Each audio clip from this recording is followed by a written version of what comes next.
Hello दोस्तों, कैसे हैं आप सब लोग। आशा करती हूँ अच्छे होंगे। हमारी आज की कहानी का नाम है हुनर। विमला जी की दो बहुएं हैं। बड़ी बहू का नाम रुचिता और छोटी बहू का नाम रेनू है। विमला जी की दोनों ही बहुएं देखने में बहुत खूबसूरत हैं। बड़ी बहू रुचिता गांव की रहने वाली है, वो सिर्फ मैट्रिक पास है।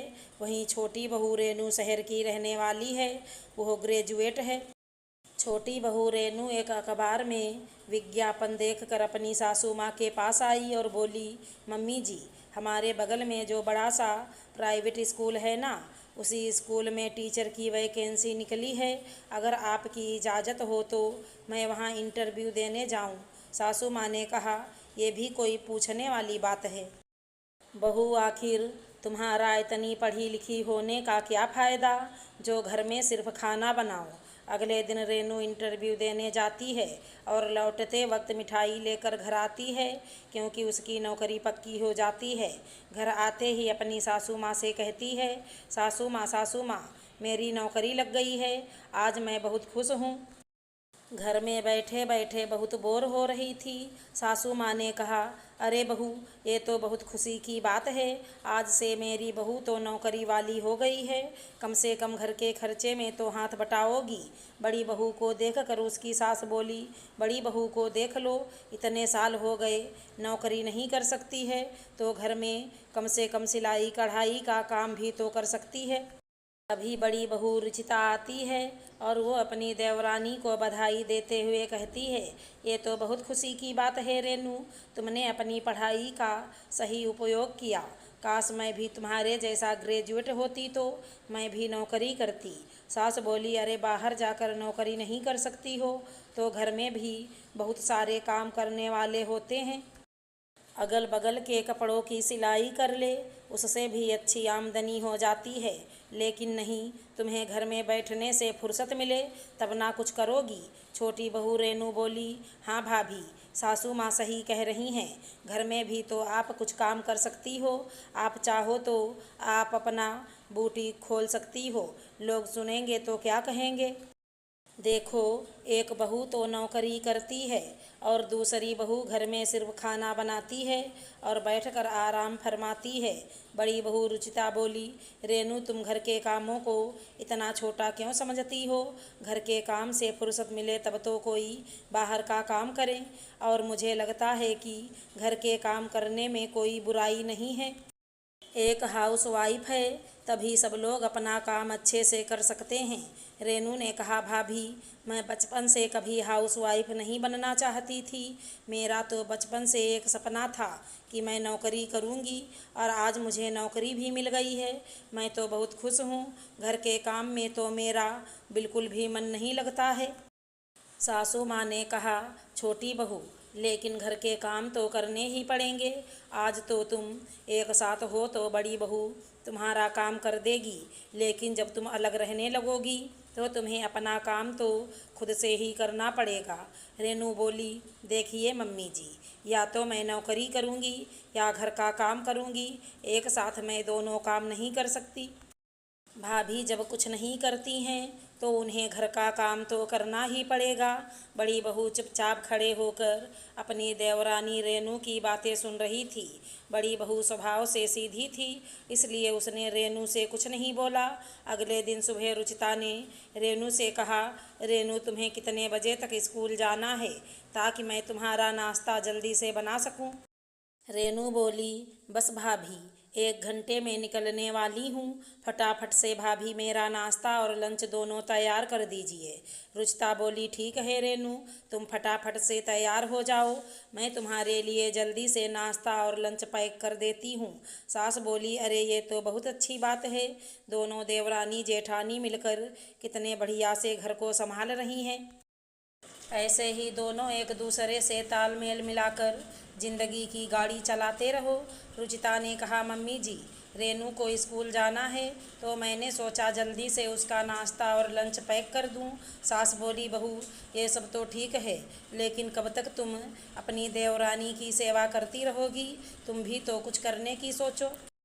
मैं तो कब से कह रही हूँ कि एक छोटी सी बुटीक की दुकान खोल लो। सब लोग कहेंगे कि जेठानी और देवरानी में कितना अंतर है। छोटी बहू नौकरी करती है और बड़ी बहू सिर्फ घर के ही काम करती है। लोग तो मुझे ही गलत कहेंगे कि देखो कैसी सास है, बड़ी बहू से घर के काम करवाती है और छोटी बहू को नौकरी पर भेजती है। रुचिता ने कहा, ठीक है मम्मी जी, एक बार मैं आपके बेटे से बात कर लेती हूँ। फिर अगले महीने से अपनी दुकान खोलने के बारे में सोचती हूँ। स्कूल से लौटते ही देवरानी रेनू सोफे पर आकर बैठ गई और अपनी जेठानी को आवाज़ देते हुए बोली, भाभी मैं बहुत थक गई हूँ, प्लीज़ एक कप चाय बना दीजिए ना।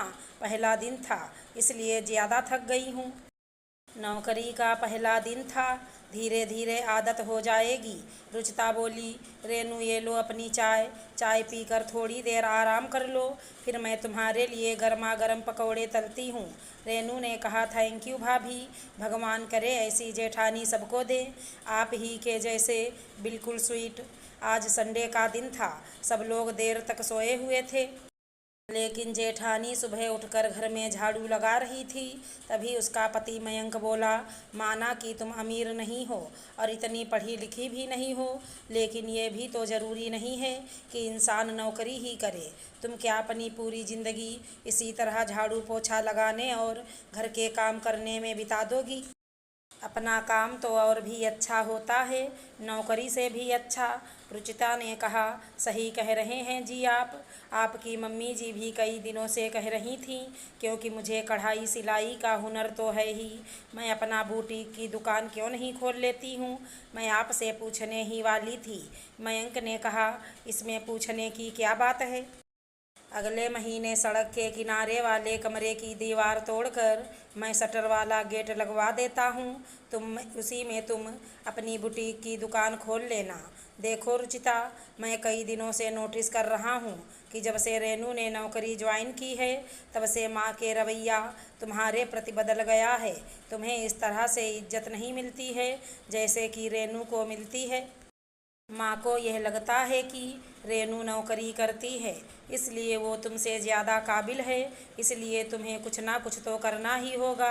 घर के कामों के लिए हम कोई नौकरानी भी तो रख सकते हैं। जब से रेनू ने नौकरी ज्वाइन की है, तब से वो घर के कामों में हाथ भी नहीं लगाती है, बस नौकरी जाती है और आराम से घर में बैठकर टीवी देखती है। उसे कुछ भी ज़रूरत होती है तो अपनी बड़ी जेठानी से फरमाइश कर देती है, जैसे रुचिता जेठानी ना होकर उस घर की नौकरानी हो। एक दिन उसकी सासू माँ विमला जी की बहन सीमा विमला से मिलने आईं। दोनों ड्राइंग रूम में बैठकर आपस में बात कर रही थीं। तभी बड़ी बहू रुचिता चाय और बिस्किट लेकर अपनी मौसी सास को देने आई। सीमा ने कहा, अरे बड़ी बहू, मुझे आए आधा घंटा से ज़्यादा हो गया, लेकिन छोटी बहू अभी तक नज़र नहीं आई, कहाँ है। विमला जी बोली, सीमा तुम्हें पता नहीं, छोटी बहू रेनू अब नौकरी करने लगी है, तुम्हारे आने से 5 मिनट पहले ही नौकरी करके घर आई है, अपने कमरे में आराम कर रही होगी। अभी बुलाती हूँ। उसकी सास ने आवाज़ लगाते हुए कहा, अरे छोटी बहू, ज़रा इधर आओ, देखो कौन आया है। मेरी बहन सीमा आई है, तुमसे मिलना चाह रही है। छोटी बहू रेनू अपने कमरे से आकर सीमा जी को नमस्ते किया। रेनू ने कहा, नमस्ते मौसी जी, कैसी हैं आप। सीमा ने कहा, बेटा नमस्ते नमस्ते, मेरे पास आओ, यहाँ बैठो।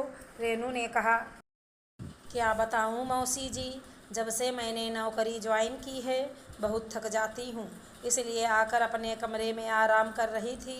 सीमा ने कहा, दीदी आपने कभी बताया नहीं कि आपकी छोटी बहू नौकरी करने लगी है। विमला ने कहा, अरे सीमा, मैं तुम्हें बताना भूल गई, अभी कल से ही तो नौकरी करने जा रही है। आज उसका दूसरा दिन है। सीमा ने कहा, दीदी आपकी दोनों बहुएं कितनी अच्छी हैं। छोटी बहू नौकरी करती है और बड़ी बहू ने कितनी अच्छे से घर को संभाल रखा है। रुचिता ने कहा, मौसी जी, मैं भी अगले महीने से अपना बुटीक खोलने वाली हूँ। क्यों मम्मी जी। विमला ने कहा, सीमा, बड़ी बहू सही कह रही है। मैंने इसे सलाह दी है कि कब तक घर के कामों में उलझी रहोगी। आखिर तेरे पास भी सिलाई कढ़ाई का हुनर है, उसका इस्तेमाल कर। सीमा ने कहा, सही कह रही हो दीदी, अब ज़माना बदल रहा है, सबको आत्मनिर्भर होना चाहिए। सिर्फ औरतों का काम घर संभालना नहीं है, दो पैसे पास होंगे तो आगे भविष्य के लिए भी अच्छा होगा। अगले महीने बड़ी बहू रुचिता ने भी अपना बुटीक खोल लिया। फिर दोनों देवरानी जेठानी मिलकर घर के काम करती हैं और दोनों मिलकर खुशी खुशी अपना जीवन बिताने लगीं। अगर हमारी कहानी पसंद आई हो तो चैनल को लाइक शेयर सब्सक्राइब करें। राधे राधे दोस्तों।